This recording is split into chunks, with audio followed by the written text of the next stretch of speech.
So today we started flying trusses and starting to set all the trusses for the kids and letting them see the process of what goes into flying a truss. Basically, we're going off our engineering and our floor plan and that truss design plan. It's going to have everything labeled and numbered. They're going to fly them up and make sure they get in the right spot. Make sure we're putting our bracing up to make sure we don't have any collapses, and we're doing the safety aspect and making sure we're using the proper techniques to fly them trusses.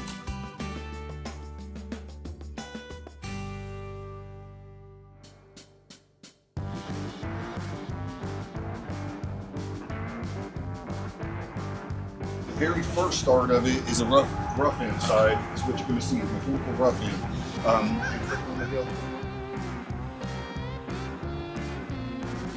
So right there, we were working on putting up the vent boots. We had the square ruler, and we used this cutting machine to cut the fiberglass board. And we did that in 4 sections, so we could fold it back in to make that boot right there. And then on the inside, what we were doing, we were putting up some of the vents. So there's like a box vent.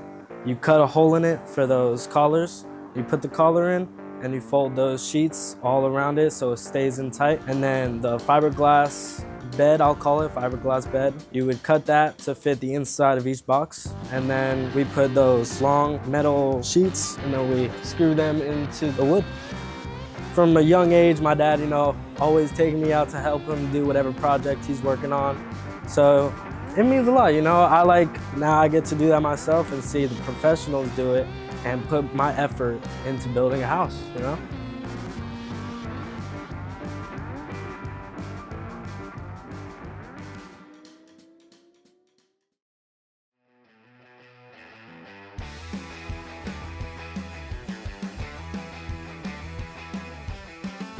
This morning, the couple guys I was with, we were going around making sure all the outlets were where they're supposed to be, the can lights where they're supposed to be, fans where it's supposed to be. Kind of just doing an overview on where to make sure everything's there. It's important right now because we don't have any drywall or anything, so a lot of that stuff, if we catch it, it's easy to fix right now. But then when we have drywall in there, we have to rip the drywall off, do all other kinds of stuff, and it couldn't really mess up and be a lot more, because that costs money to come back and do it again, so.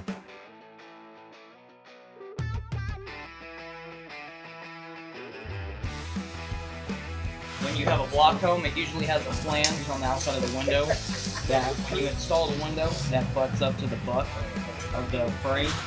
On a wood frame, it's a little bit different. This is the same thing, it's just it's not built on. You gotta slide it in.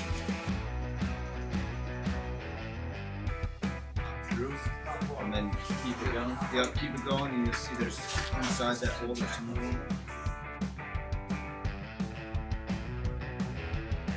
I think it's very important for us to be involved in the community in general. This is an amazing program. It teaches a lot of things that you don't normally get as a kid. And as for RoMac, we love to be a part of the community. We love to teach. All these kids are gonna be future builders, constructors, whatever they wanna be. But to play a hand in that is amazing. It means a lot, giving back to a veteran who fought for our country. It's definitely a blessing to be able to give back to the community like this, and I hope he enjoys this a lot and his family enjoys this as well. My parents are veterans, my brother's a veteran, everything in my family. So to give back to them is such a great feeling, and the fact that I get to do it so young in this experience, it's unmatched.